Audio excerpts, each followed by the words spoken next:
Assalamualaikum warahmatullahi wabarakatuh. Selamat pagi. Hadir lagi kita dalam acara rutin diskusi singkat mingguan, yakni tanya apa saja atau TAS persembahan dari Departemen Obstetrik Ginekologi FK UNER bekerja sama dengan POGI dan IDI Surabaya dan menghadirkan staf dan narasumber dari Rumah Sakit RSUD Dr. Sutomo dan juga Rumah Sakit Universitas Airlangga. Dan hari ini kita kebagian dalam tema dari divisi fertilitas endokrin dan reproduksi mengenai peredaran uterus abnormal atau abnormal uterine bleeding before premarital. Jadi telah hadir di tengah-tengah kita yang saya hormati kita semuanya, Profesor Dr. Hendy Hendarto selaku moderator pada hari ini, sekaligus yang mewakili Prof. Wartono, mohon maaf berhalangan hadir, dan juga nantinya ada kedua narasumber, yakni yang pertama Dr. Eli Yanuari Primariawan, spesialis objin konsultan fertilitas dan imunologi dan reproduksi, dan juga hari ini mohon maaf Dr. Jimmy berhalangan sehingga mungkin mohon izin sekaligus saya gantikan selaku narasumber kedua. Sepertinya dari eh, Ketua Departemen Dr. Brahmana juga saat ini mungkin sedang kegiatan sehingga mungkin nanti kita bisa langsung lanjut pada acara diskusi. Sekali lagi seperti biasa, bila mana nantinya seluruh peserta ada pertanyaan bisa mengajukan tanya memanfaatkan melalui fitur Q&A yang ada di bagian bawah dari layar Zoom peserta sekalian, atau bila mana juga bisa melalui fitur kolom chat, atau akan jauh lebih baik lagi bila mana ingin berdiskusi secara langsung dengan narasumber dan juga moderator yang hadir dari ini dengan memanfaatkan fitur raise hand sehingga nanti kita bisa tampilkan untuk live, bisa diskusi atau mungkin bisa menampilkan kasus-kasus yang ditemui di lapangan. Mungkin untuk mempersingkat waktu, supaya karena diskusi kita singkat, kita batasi sampai pukul 11. Kami persilakan langsung kepada moderator hari ini yaitu Profesor Hendy Hendarto. Kepada Prof. Hendy kami persilakan, Prof. Terima kasih, Pak Seto. Assalamualaikum warahmatullahi wabarakatuh. Selamat pagi. Senang sekali kita bisa berjumpa kembali dalam TAS ya. Tanya apa saja. Ini menarik ini, karena ini tidak pakai teori tapi bagaimana aplikasi klinis sambil kita berbagi pengalaman. Jadi hari ini hadir Dr. Eli Mariawan, salah satu staff fair di FK UNER, Rumah Sakit Dr. Sutomo, dan juga ada Dr. Seto, staf kami muda, tapi sangat banyak pengalaman juga untuk masalah-masalah ini. Nah, menarik hari ini topiknya adalah tentang perdarahan uterus abnormal ya sebelum menikah gitu. Jadi masih nona, masih belum menikah. Jadi ini bisa bermasalah juga ya yang harus kita perhatikan. Sambil menunggu pertanyaan-pertanyaan yang masuk, mungkin Dr. Eli bisa sedikit memberi masukan bagaimana sih tentang perdarahan uterus abnormal yang terjadi sebelum menikah dan kira-kira apa yang harus kita perhatikan. Nanti mungkin juga Dr. Seto bisa menambahkan. Silakan, Dr. Eli. Assalamualaikum warahmatullahi wabarakatuh. Mohon maaf ini saya settingannya agak berubah. Oke, baik. Jadi terima kasih. Berubah lagi.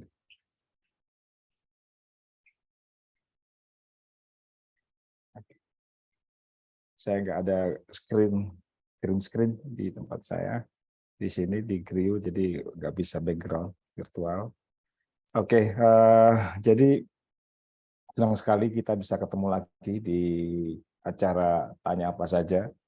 Ini yang sudah kesian keberapa nih ya? 100 berapa ya, Dr. Seto? Saya juga lupa ini. Saking banyaknya tiap minggu ada kegiatan ini. 113, Masya Allah. Sampai saya sendiri tadi sempat kelupaan kalau nggak ditelepon admin. Saya pikir jam 11, ternyata jam 10. Jadi topik hari ini adalah tentang perdarahan uterus abnormal pada remaja ya. Jadi yang perlu kita perhatikan sering kita temui pada praktek kita sehari-hari perdarahan uterus abnormal ini, terutama pada remaja, sering kita datang pasien dengan dibawa oleh orang tuanya, membawa anaknya yang sedang mungkin masih sekolah, SMP, SMA, bahkan masih kuliah gitu ya, datang dengan keluhan haidnya kacau gitu ya. Nah, apa saja yang paling yang terbanyak apa sih yang kalau kita dapatkan pasien dengan perdarahan pada remaja? Yang kebanyakan adalah kita dapatkan pasien pada perdarahan gangguan haid ini adalah adanya gangguan ovulasi ya, anovulasi ya, karena kita ketahui pada remaja itu seringkali kita temukan proses HPO aksis, jadi sumbu, hipotalamus, hipofisis, dan ovarium masih belum sempurna perkembangannya, mudah labil gitu ya. Kadang-kadang terjadi sesuatu stres psikis ya, stres fisik juga menyebabkan gangguan HPO. Sering kita jumpai, terutama kalau kita tanyakan pada orang tuanya apakah anaknya sedang lagi dalam ujian ya, atau ujian akhir atau menghadapi skripsi gitu ya, pasti keluhannya seperti itu, haidnya kacau, nggak teratur gitu ya. Nah, itu yang mengindikasikan bahwa memang ada faktor eksternal, stres fisik mempengaruhi sehingga terjadinya anovulasi. Selain anovulasi karena faktor stres tadi, juga yang perlu kita ketahui juga, kita penting juga yang akhir ini sering kita jumpai adalah anovulasi karena PCO ya. PCOS pada remaja itu sudah mulai, akhir-akhir ini sudah mulai meningkat ya. Terutama kalau remajanya anaknya obesitas gitu ya, karena pola lifestyle remaja saat ini yang sering menggunakan atau mengkonsumsi makanan yang cepat saji atau yang apa ya, yang manis-manis gitu ya. Saya juga nggak tahu, macam-macam sekarang tuh orang dijual ya di mall-mall atau kadang-kadang di kafe-kafe yang serba manis, boba atau apalah, yang menyebabkan pola hidup, pola makan remaja kita berubah, cenderung obesitas gitu ya. Apalagi soft drink yang mengandung gula yang tinggi. Nah, kalau seperti itu kita yang menarik adalah bagaimana menegakkan diagnosa PCOS pada remaja ya.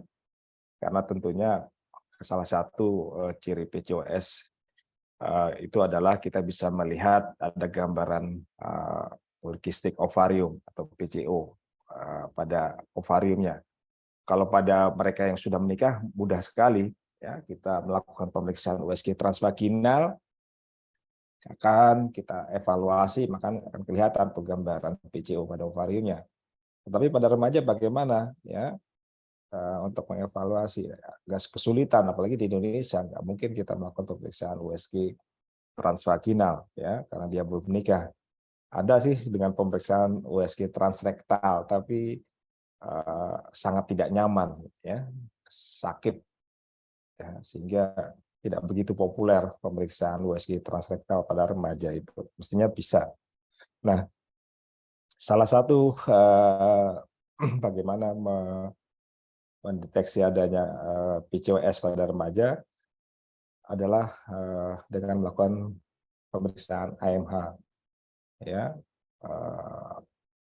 kita ada satu penelitian di tempat kita bagaimana AMH mungkin bisa menggantikan pemeriksaan USG transvaginal untuk melihat gambaran PCO. Ya, cut-off-nya penelitian itu adalah kalau AMH-nya di atas 5 ya. Jadi kalau di atas 5 kita dapatkan kadar AMH yang pada remaja di atas 5, obesitas, terus ada oligomenore, haidnya tidak teratur, telat, maka kita kemungkinan besar adanya suatu PCOS pada remaja. Jadi ada tool-tool yang bisa mungkin bisa menggantikan untuk pemeriksaan USG transvaginal untuk mendiagnosa PCOS. Kemudian selanjutnya yang sering kita temui juga meskipun jarang, ya jarang adalah adanya gambaran submukus pedunculitis submukus miom pada remaja. Ya, sering kita terkecoh ya. Pasien datang dengan perdarahan yang lama, terus bergumpal-gumpal, dikasih treatment dengan terapi hormonal, tidak ada respon, tidak berkurang, ya bahkan sampai transfusi bolak-balik, ya ternyata kita dapatkan adanya pedunculitis submukus miom, ya, atau kalau dulu istilahnya apa miom geborg gitu ya. Nah yang menjadi kendala adalah kita jarang sekali untuk melakukan pemeriksaan dalam, ya pada remaja-remaja yang dengan gebormium ini, ya sering kita terlewatkan. Ya, nah, terus bagaimana menegakkan diagnosa adanya gebormium ini?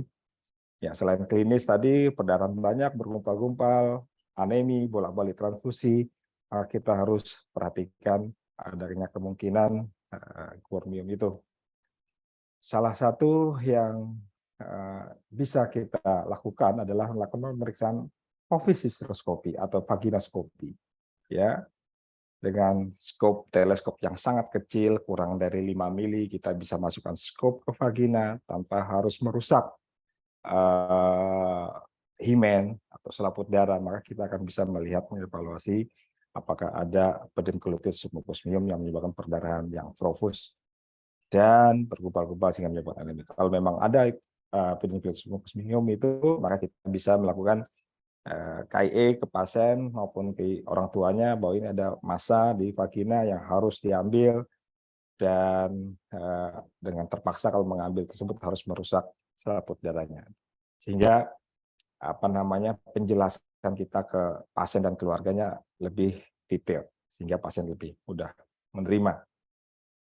Dan juga yang tidak kalah pentingnya kalau kita dapatkan perdarahan abnormal pada remaja adalah adanya kelainan sistemik, terutama pada kelainan darah pada remaja, kelainan darah bawaan, ya genetik gitu ya. Bisa adanya thalassemia atau gangguan pembekuan darah, fungal disease gitu ya. Maka kita harus hati-hati juga. Kita cek semuanya sistem darah pasien itu baik dengan pemeriksaan darah lengkap biasa ataupun melakukan pemeriksaan hapus darah dan sebagainya. Yang kalau itu ada maka terapi penanganannya tentunya adalah penanganan masalah sistemiknya terlebih dahulu. Baik, Pak Itu Reli, kira-kira. terima kasih. Ya, Ada pertanyaan yang masuk ini. ya silakan. Jadi saya lihat ini 200 lebih ya, 224 ini yang hadir di sini. Ada menarik ini. Ada pertanyaan menarik ini. Jadi apa yang kita berikan pengobatannya pada remaja dengan perdarahan utus abnormal yang O, gangguan ovulasi berarti ini ya. Cukup diatasi penyebabnya saja, misalnya hindari stres, pola makan, atau kita berikan pil kontrasepsi. Bagaimana pemberiannya ini? Mungkin Pak Seto dulu bisa memberikan penjelasan mengenai kondisi dengan PUA, dengan ovulasi, gangguan ovulasi. Silakan, Pak Seto.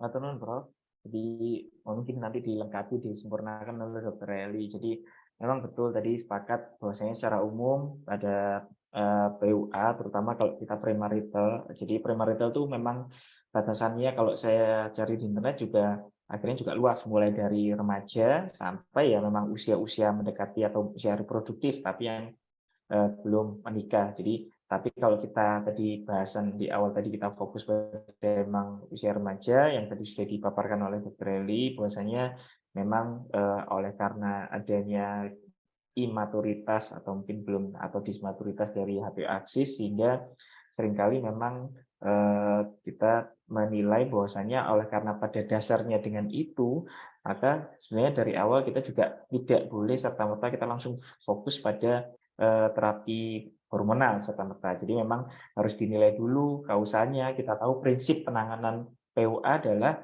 satu, kita tentunya atasi perdarahan bila mana ada pendarahan akut. Kemudian yang kedua adalah prinsipnya adalah mencegah kekambuhan. Artinya kita yang sering kali kita lakukan tentunya stabilisasi endometrium. Dan yang ketiga tentunya kita mencari kausanya. Nah kalau memang dari awal biasanya yang sering juga memang kita dapatkan pasien dengan PUA ini ternyata memang yang remaja itu khususnya sayangnya seringkali bentuknya adalah sampai heavy menstrual bleeding ya, karena sekali lagi betul-betul karena masih imaturitas dari HPO aksisnya, sehingga tentunya seringkali datang ke kita dengan perdarahan yang akut atau bahkan ya dengan sampai yang hebat. Jadi kalau memang didapatkan demikian ya tentunya nomor satu kita pasti lakukan tata laksana ABC-nya dulu, dan juga apakah bisa dengan terapi medikamentosa yang non hormonal. Tapi kalau misalnya tidak ya terpaksa kita memang tata laksana terapi yang hormonal. Tapi nomor satu kita hindari dulu stres. Tetap bila mana kondisi akutnya sudah teratasi, maka seperti tadi prinsip kedua adalah kita mencegah kekambuhan. Mencegah kekambuhan dengan apa? Tentunya nanti kalau dari protokol itu memang kita lihat dilihat dari faktor usianya, apakah usia remaja, usia reproduktif, atau usia premenopause. Kalau usia remaja memang ada tempatnya untuk kita lakukan stabilisasi dengan pil KB kombinasi dengan kurang lebih antara 3 sampai 6 bulan. Sekaligus itu setelahnya untuk mengajari, untuk menilai dan mengatur pola sekresi dari HP aksis yang tentunya memang pada dasarnya pada remaja ini memang belum teratur. Jadi awal kita atasi akut perdarahan dulu, baru nanti biasanya kita atur dengan salah satunya juga dengan terapi medikamentosa dengan hormonal. Demikian Prof, mungkin Dr. Eli akan menambahkan. Terima kasih, Dr. Seto. Jadi yang penting akut harus teratasi dulu ya. Jadi jangan sampai merugikan pasien. Jadi yang akut harus teratasi dulu, kemudian baru kita lihat evaluasinya. Salah satunya ditanyakan oleh ini, cuma tidak disebut namanya, apakah dengan penggunaan pil KB ini bisa dilakukan per bulan? Bagaimana, Dr. Eli? Pada remaja dengan perdarahan utuh abnormal yang dicurigai ada gangguan ovulasi dengan pil KB. Silakan, Dr. Eli. Iya, baik, terima kasih. Jadi penggunaan pil KB pada remaja ini tentunya tujuannya pertama adalah untuk mengatur siklus haid ya. Kalau dia memang haidnya kacau, kemudian selain itu juga pil KB itu juga bisa digunakan untuk atas perdana akut tapi dengan dosis yang lebih tinggi. Ya.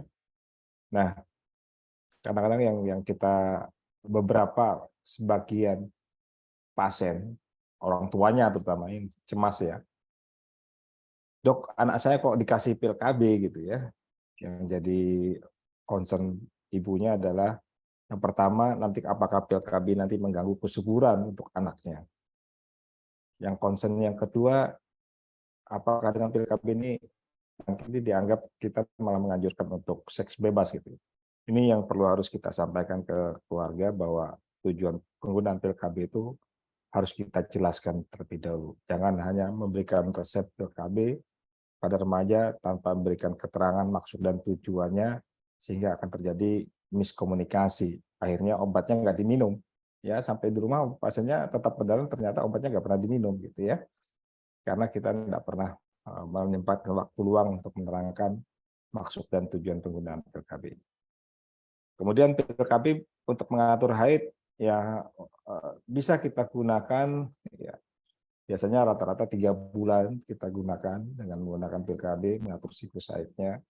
Kalau dalam 3 bulan sudah teratur ya sudah kita lepas, tapi dengan catatan kalau umpamanya ada background-nya adalah obesitas, tentunya kita mengkaji pasien untuk menurunkan obesitasnya ya, lifestyle pola hidupnya gitu ya, agar tidak terjadi kambuh lagi gitu ya gangguan haidnya. Kalau umpamanya dengan pil KB 3 bulan sekali kita lepas, kemudian nanti kita berikan advice untuk merubah pola hidup, kemudian tentunya nanti kita pantau terus. Kalau maunya terjadi gangguan haid lagi, bagaimana? Selama orang itu, pasien itu belum menikah, ya tentunya kita mengandalkan pil KB atau pemberian progestin yang secara siklik untuk mengatur siklus haid. Demikian, Prof. Ya, terima kasih Pak Reli. Jadi penting adalah bagaimana kita berkomunikasi dengan pasien maupun dengan orang tuanya ya, karena pemberian pil KB itu juga akan menjadi masalah kalau tidak jelas tujuannya dan penangkapannya keliru. Baik. Untuk teman-teman yang hadir saat ini tidak perlu absensi ya, karena semua terekam langsung dalam Zoom ini. Jadi tidak perlu mencari tempat absen. Nah, pertanyaan kedua ini agak berbeda dengan pertama. Pertama tadi tentang bagaimana kalau terjadi perdarahan. Nah, yang kedua ini terjadi amenorrhea, tidak terjadi perdarahan ya pada remaja yang diduga karena ketidakmatangan dari aksisnya, hipotalamus, hipofisis, dan ovariumnya tadi, juga tidak hamil. Nah, bagaimana ini? Apakah diregulasi haidnya atau dibiarkan saja tidak haid sampai matangnya bisa matang sendiri dari aksisnya itu? Bagaimana pendapat kira-kira Dr. Seto ini? Oke, terima kasih Prof. Mungkin ini juga sebagai variasi dari diskusi kita hari ini. Jadi pertanyaan bagus sekali. Jadi kalau misalnya tadi itu ada kegawatannya, kalau ini istilahnya mungkin tidak ada kegawatannya, tapi jadi kalau memang nggak gawat, enaknya gimana? Apakah dibiarkan aja atau ya nggak ngapa-ngapain? Nanti teorinya nanti katanya matang-matang sendiri, sehingga nanti kita biarin aja, kita observasi saja. Kalau nyata nanti haidnya sudah muncul, ya sudah, berarti memang sesuai teorinya, mungkin gitu ya. Tapi, nah ini sudah disebutkan juga, bahwasanya bahaya mengancam ini ya salah satunya tentunya risiko terhadap adanya PCOS atau lebih tepatnya ya adolescent PCOS. Jadi tadi sudah dijelaskan oleh Dr. Relly tadi bahwasanya dengan kondisi saat ini dengan sedentary life istilahnya semuanya bisa diprogram dan bisa dilakukan dengan jempol, pesan makanan dan lain-lain, termasuk sekarang sudah ada AI. Jadi semuanya semakin bekerja pagi dari rumah, jadi semakin aktivitas, jadi inaktivitas sekarang ini jadi obesitasnya juga akan meningkat, dan itu juga akan menjadi salah satu faktor risiko PCOS. Sehingga dan dikatakan bahwa kita harus waspada selain tentunya misalnya kemungkinan amenorrhea primer sudah disingkirkan, jadi dia sudah pernah haid, namun bila mana dikatakan kalau dulu paradigma kita sampai kita tunggu saja sampai 20 tahun, 22 tahun misalnya untuk sampai bisa kembali normal, tapi saat ini salah satu masukan dari kita Prof. Samsul juga bahwasanya kalau misalnya sudah mendapatkan haid kemudian tidak mengalami keteraturan sampai jangka waktu mulai 2 tahun dari menarche atau awal haid, itu juga kita sudah harus waspada. Apalagi bila mana didapatkan faktor risiko. Jadi faktor risiko apa ya? Tentunya dengan adanya obesitas atau memang adanya tanda-tanda mungkin berandrogen atau mungkin ada turunan dari orang tuanya, maka kita juga selainnya tidak serta-merta membiarkan saja, maka tetap tadi ada baiknya minimal di awal kita sudah bisa memberikan intervensi non medikamentosa, yaitu tadi misalnya dengan adanya penurunan berat badan, olahraga rutin dan teratur. Kalau memang obesitas dikatakan nanti target kita sekitar 5-10% bisa diturunkan berat badannya, sehingga juga nantinya akan membantu proses ovulasinya, termasuk juga mungkin mempercepat pematangan maturitas HPO aksisnya. Mungkin demikian, Prof. Oke, terima kasih Dr. Seto. Jadi tadi amenorrhea juga bisa bermasalah ini, bikin pusing juga ini ya.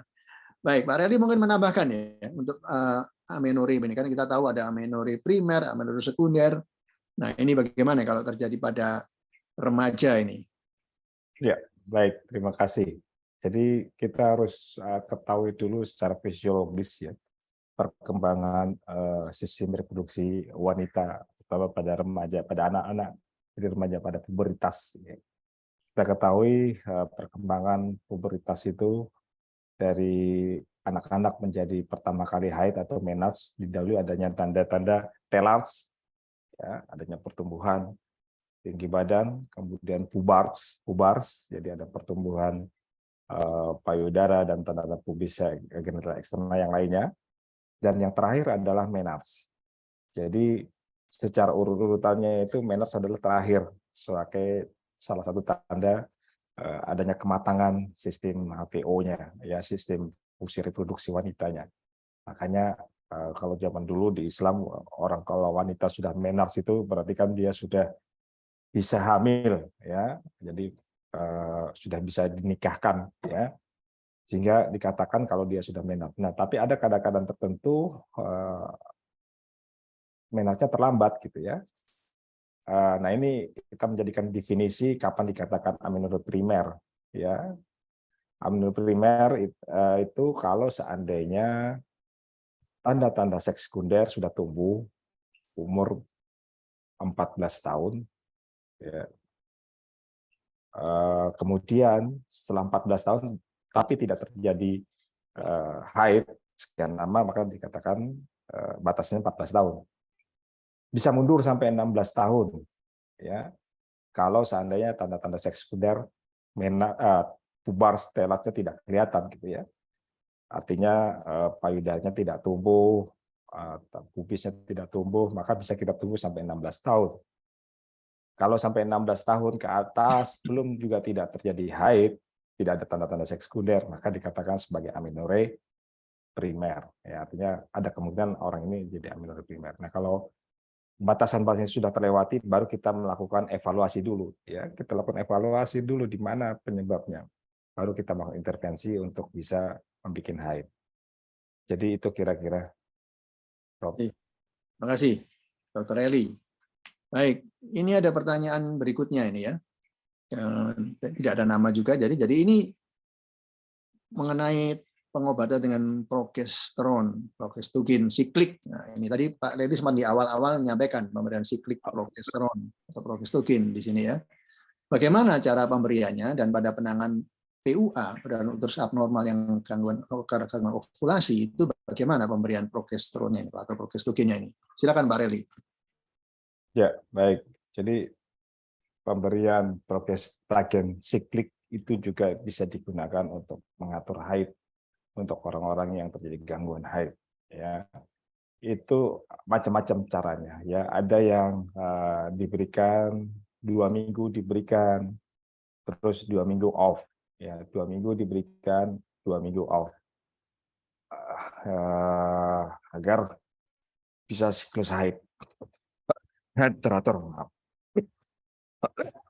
Ada juga diberikan progestagen, diberikan 3 minggu, kemudian 1 minggu off, kemudian kalau haid diminum lagi 3 minggu off.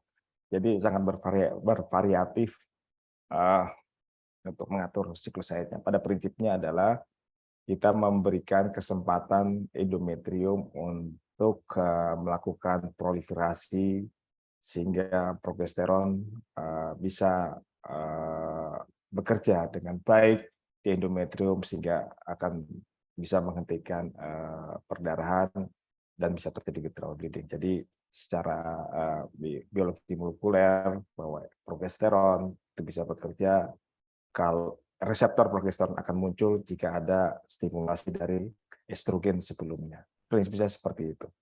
Tapi kalau umpamanya kita berikan progesteron terus kontinu, tentunya nggak akan terjadi siklik haidnya ya.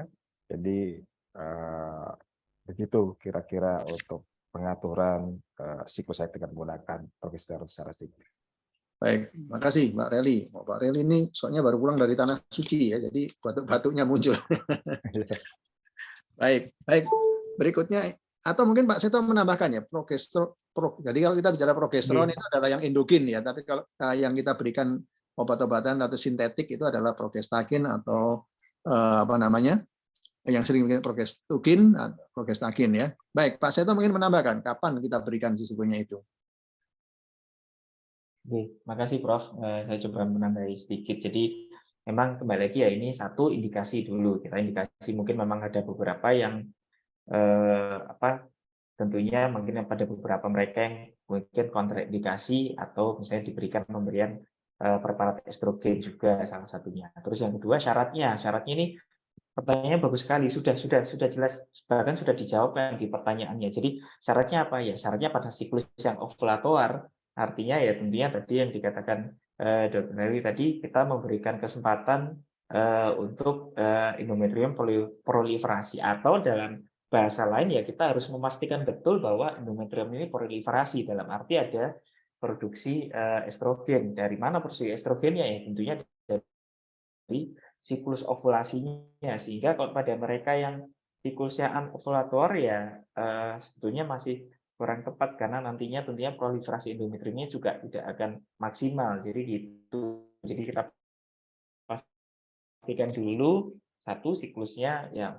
Kalau terakhir adalah untuk penggunaannya mulai yang di mana penggunaannya ya, tentunya tadi kembali lagi tergantung tujuannya ingin apa dulu. Jadi tujuannya yang tadi kita katakan prinsip penanganannya adalah yang dua, yang pertama terutama yaitu satu, menghentikan perdarahan dulu akut, Yang kedua adalah tentunya mencegah kekambuhan. Nah, jadi penggunaannya ya tergantung dari tujuannya. Kalau ingin mengalami perdarahan akut, biasanya ada beberapa ya bisa yang seperti mungkin beberapa sejawat yang sudah memberikan, jadi diberikan kalau di awal itu untuk biasanya 2 kali sehari, kemudian selama minimal sebenarnya 7 sampai 10 hari untuk kita misalnya menahan dulu, baru nanti kita lakukan withdrawal. Jadi dan seringkali yang mungkin sebagai tambahan sedikit, mungkin saya bilangnya pada BDS bahwasanya jangan lupa KIE atau menjelaskan ke pasien bahwasanya obatnya atau terapi kita lah yang mengatur siklusnya, jangan kebalik, jadi dari siklusnya mengatur obatnya. Artinya apa? Artinya nanti seringkali pasien begitu minum sekali 2 kali, terus kemudian akhirnya dihentikan karena pendarahannya berhenti, dianggap sudah selesai. Tidak, padahal jadi ada baiknya tetap dihabiskan sesuai anjuran, apakah itu minimal 7 hari sampai 10 hari, dan jangan lupa kembali, KIE yang kedua yang lebih penting adalah bahwasanya kita memang sengaja untuk melakukan withdrawal. Artinya kalau tidak kita jelaskan, kembali lagi pasien nanti akan tidak paham, kemudian nanti padahal tidak. Padahal memang kita sengaja untuk melakukan itu. Sehingga akhirnya compliance-nya turun, pasiennya mungkin shopping doctor, dan akhirnya tidak selesai penanganannya. Jadi ada baiknya untuk nanti tetap kita jelaskan ke pasien bagaimana cara penggunaannya. Halo, suara saya terdengar mungkin? Terdengar. Sempat putus tadi. Putus, tapi baik, terima kasih. Terima kasih. Sudah mencapai 260 tadi yang hadir, luar biasa ini ya. Baik, ada pertanyaan lagi ini. Izin bertanya, anak saya itu menards umur 9 tahun. Apakah ini termasuk normal ini? Nah, mungkin Pak Redi bisa nih, ini bagaimana? 9 tahun sudah haid gitu. Apa ini normal atau perlu dieksplorasi hal yang lain untuk kondisi seperti ini? Silakan Pak Redi. Ya, jadi yang perlu diperhatikan juga adalah apakah ini normal atau tidak. Jadi kalau mamanya menards di usia muda lebih dari kurang dari yang diperkirakan, atau istilahnya dengan pubertas prekok gitu ya. Apakah anak saya termasuk pubertas prekok? Kita lihat per definisi kalau pubertas prekok itu adalah kalau umpamanya terjadinya haid kurang dari 8 tahun ya, atau kurang dari 7 tahun sampai 8 tahun ya. Nah, kalau sudah 9 tahun sebenarnya sudah batasannya, kalau kita melihat batasannya sudah nggak termasuk pubertas prekok ya. Nah, kalau terjadi pubertas prekok ini yang perlu ya kita harus evaluasi kenapa terjadi pubertas prekok, apakah ada produksi estrogen di luar normal, katakan adanya tumor, granulosal sel tumor dan sebagainya yang memproduksi estrogen yang berlebihan sehingga itu menyebabkan terjadinya menards. Jadi ada juga yang memang kita tidak ketahui idiopatik ya penyebabnya. Nah, ini yang sebenarnya jadi concern kita. Seperti saya sampaikan tadi bahwa kalau umpamanya terlalu dini terjadi menards, belum terbentuk artinya telas pubasnya tidak terjadi beriringan secara sempurna, maka akan konsekuensinya akan adanya terlalu dini penutupan tulang epifisinya karena produksi estrogen yang berlebihan. Dan ini akan menyebabkan tentunya anak itu menjadi tinggi badannya juga akan lebih pendek dibandingkan seusianya. Sehingga kalau terjadi seperti itu tentunya ya mungkin dianggap stunting kali ya, pendek gitu. Jadi harus ditreatment sebenarnya kalau terjadi pubertas prekok itu. Biasanya teman-teman dari pediatri ke endokrinologi memberikan GnRH agonis untuk mengatasi masalah pubertas prekok ini. Demikian, Rob. Baik, terima kasih, Dr. Eli. Memang ada gangguan perdarahan, bikin pusing, tidak keluar juga bikin pusing ya. Baik, ini juga pertanyaan menarik dari Dr. Prita. Saya juga punya pasien Menars umur 8 tahun, 8 tahun lebih 3 bulan. Tapi waktu di USG, rahimnya, uterusnya dalam batas normal. Postur tubuh anaknya seperti remaja pada umumnya, berarti tidak termasuk prekok ya Pak Reli. 8 tahun. 8 tahun batasannya tadi berapa? 7 ya? 7, 8 atau 7 7? sampai 8 tahun. 7 sampai 8 tahun. Ya, jadi seperti tadi saya bilang tadi ya, untuk pubertas prekok itu kan kita lihat semuanya ya. Tanda-tanda pubertas telars, pubarsnya, menardsnya gitu ya. Kalau umpamanya telarsnya bagus, pertumbuhan tulangnya bagus, pubisnya, pubasnya juga bagus, telasnya itu kan payudara, ya, pubis itu pubis. Kemudian menards ya umur 8 tahun dan pertumbuhannya bagus, mestinya tidak termasuk ke suatu pubertas prekok, dan ini kita hanya observasi saja. Kalau semuanya dalam kondisi baik-baik saja ya masih dikatakan masih normal lah. Gitu, Prof. Baik, terima kasih Dr. Eli. Nah, sambil menunggu yang lain, selama ini dalam kita menangani, kalau sekarang kembali ya pada topik kita tentang perdarahan uterus abnormal pada remaja. Kita akan mengenal saat ini dari FIGU, Federasi Internasional Obstetrik Ginekologi, kan adalah palm coin itu ya, yang itu sudah mulai kita banyak sudah diketahui oleh teman-teman kita di setiap pelanannya. Bagaimana Pak Seto, palm coin ini kalau dicoba di satu persatu kita lihat ya, pada remaja memungkinkan nggak ini dievaluasi palm coin-nya ini? Silakan Pak Seto. Ya, Prof. Mungkin biar agak ini saya coba tampilkan sedikit mengenai kilas saja. Nah, ini tentang palm coin-nya. Langsung lompati aja. Jadi pendekatannya tetap seperti kalau tadi kita melakukan menghadapi kasus-kasus AUB atau PUA. Jadi kita lihat bagaimana polanya, apakah ini haidnya yang termasuk pola yang teratur. Kalau teratur, apakah intermenstrual bleeding, jadi selalu di antara siklus haid itu ada tanda flag, atau perdarahan yang hebat tiap kali haid, atau kacau dari awal, jadi pendarahannya yang luar biasa. Jadi terus kemudian ya kausanya tuh, jadi kausanya struktural, ini antara yang kita lihat, yang kita tahu ya antara palm, jadi yang antara struktural, jadi tampak jelas kita lihat polip, adenomyosis, leiomyoma maupun malignansi. Kalau dalam yang kelompok yang struktural ini, tadi yang seperti sudah dijelaskan Dr. Eli, bahwasanya ya tetap ada risikonya pada penderita atau penderita remaja ini yang tadi disebutkan Dr. Eli, adanya submukus miom, ataukah mungkin bentuknya polip, ataukah memang leiomyoma. Biasanya kalau yang hati-hati adalah mungkin kemarin karena barusan ada pasien, bahwasanya kalau kita mendapati pasien baik itu usia reproduktif maupun remaja yang dengan multiple miom, jadi mioma multiple,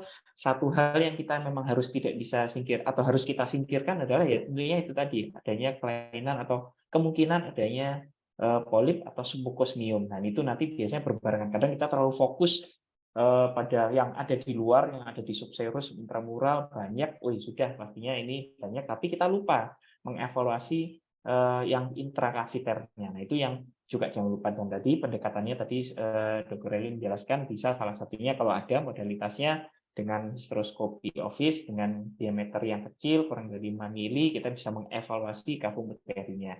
Dan ini biasanya khasnya kalau kita kembalikan ke polanya, yaitu biasanya perdarahan bercak atau intermenstrual bleeding atau eretic bleeding istilahnya. Dan khasnya lagi biasanya kalau salah satunya kita memberikan terapi, biasanya kan mungkin sudah langsung diberikan terapi hormonal, maka oleh karena memang adanya struktur endometrium yang rapuh, maka perdarahannya malah luar biasa, atau maksudnya malah memberikan flag blood. Nah, itu kita harus curiga kemungkinan adanya kelainan struktural di dalam intrakaviter. Yang kedua, tentunya kalau pada kemungkinan pada remaja ya tentunya di non struktural, di mana yang kita tahu ya antara ovulatory dysfunction, atau mungkin juga tidak menutup kemungkinan dalam beberapa hal karena usia remaja adalah kelainan-kelainan koagulopati, jadi ada Wolff-Wilburn disease dan yang lain-lainnya. Jadi ini ada beberapa, jadi antara polip, leiomyoma atau koagulopati atau gangguan ovulasi ini adalah yang mungkin muncul pada menimbulkan perdarahan terus abnormal pada remaja. Demikian, Prof.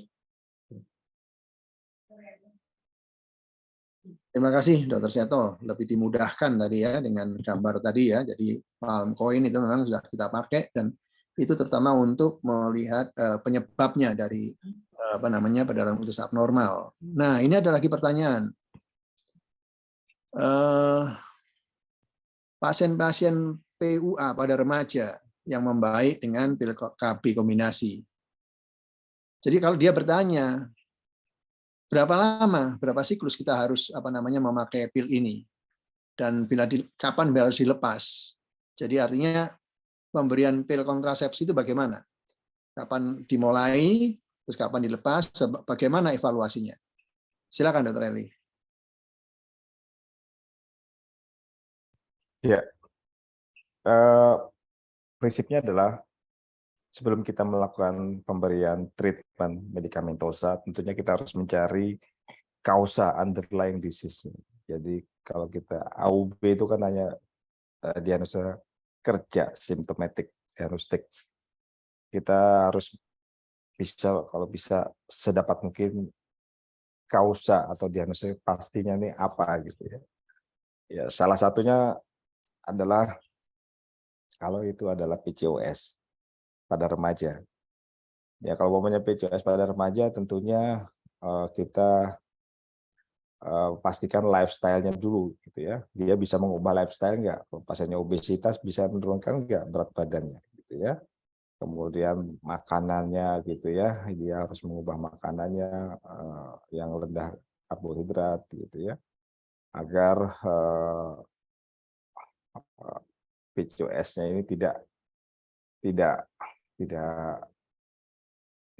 terus-terusan berkembang, artinya bisa terkontrol.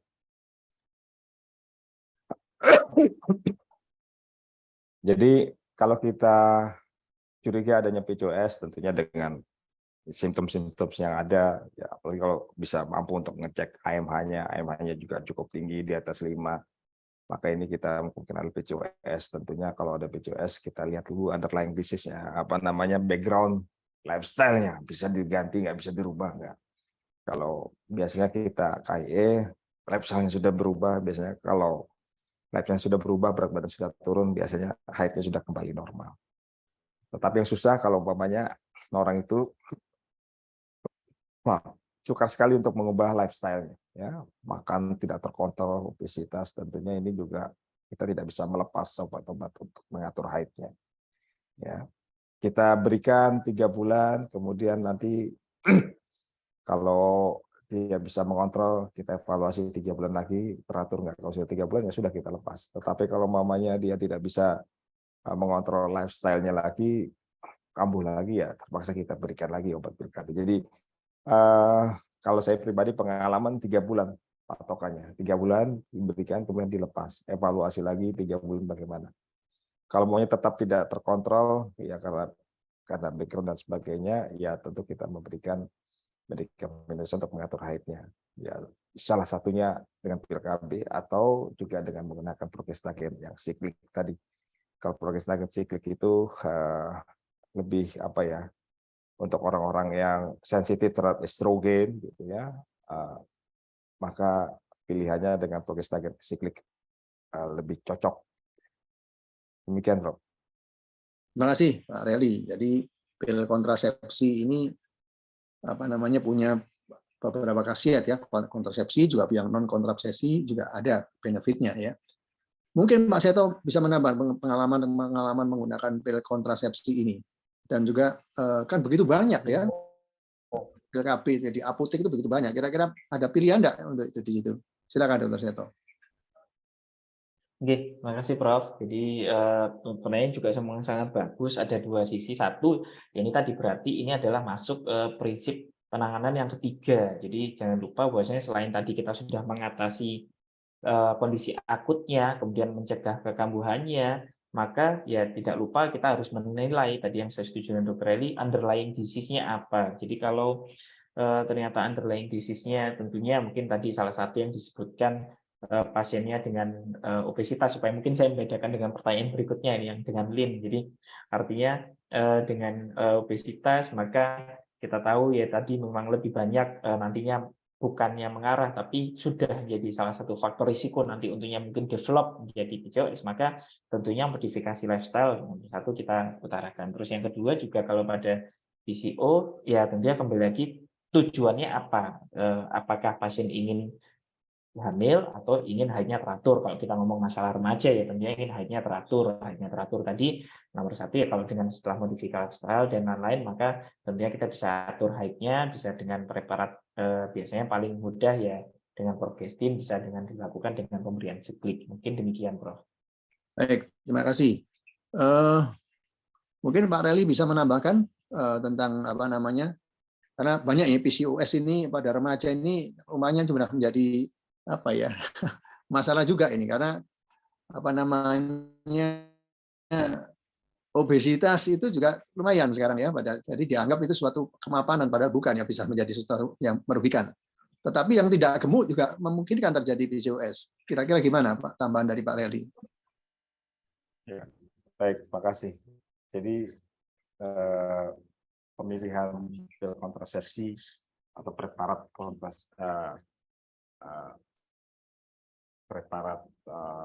hormonal steroid yang cocok untuk para PCOS tentunya adalah yang efek androgenik efeknya minimal, ya. Syukur-syukur kalau bisa kita berikan adalah efek yang anti androgenik. Sekarang ada khusus pil drosperinol only, ya, sudah masuk di Indonesia.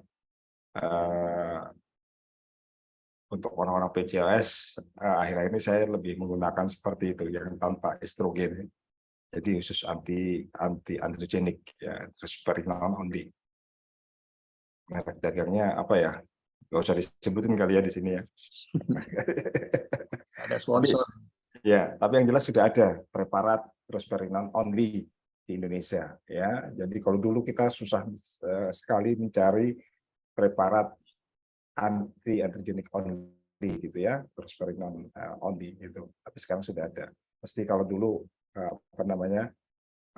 kita terpaksa harus dikombinasi dengan preparat estrogen.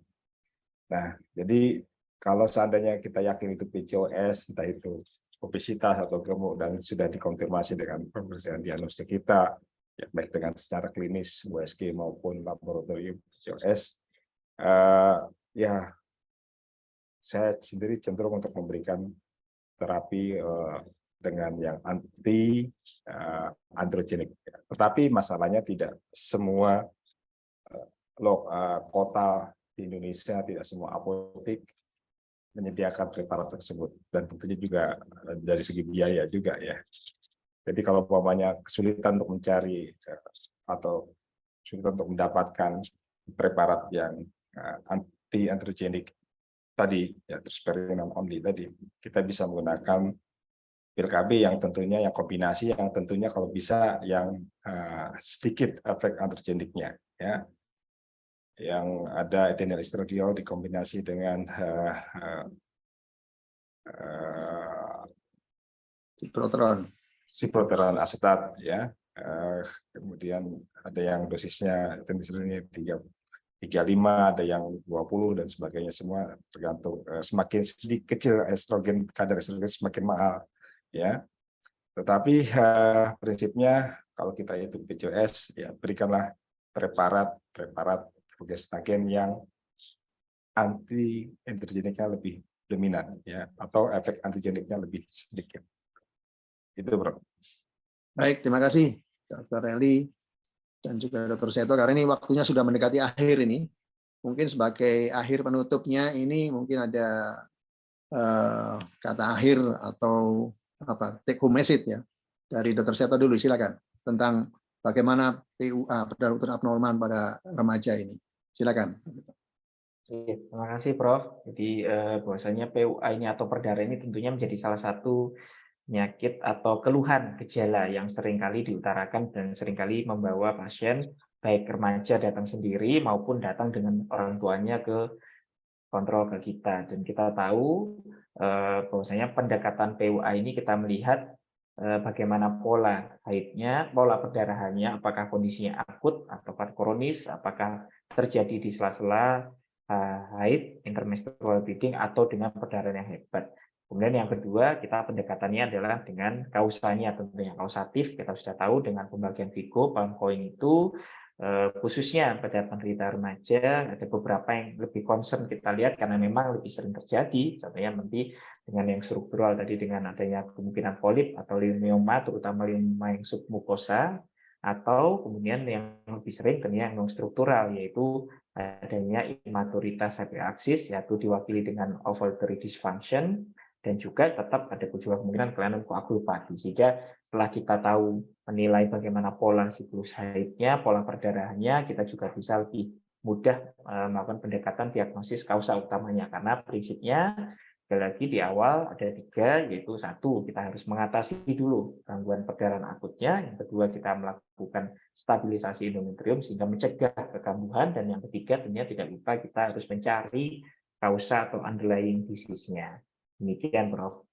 Terima kasih, Dr. Seto. Mungkin Pak Reli ada take home message dari pembicaraan kita. Baik.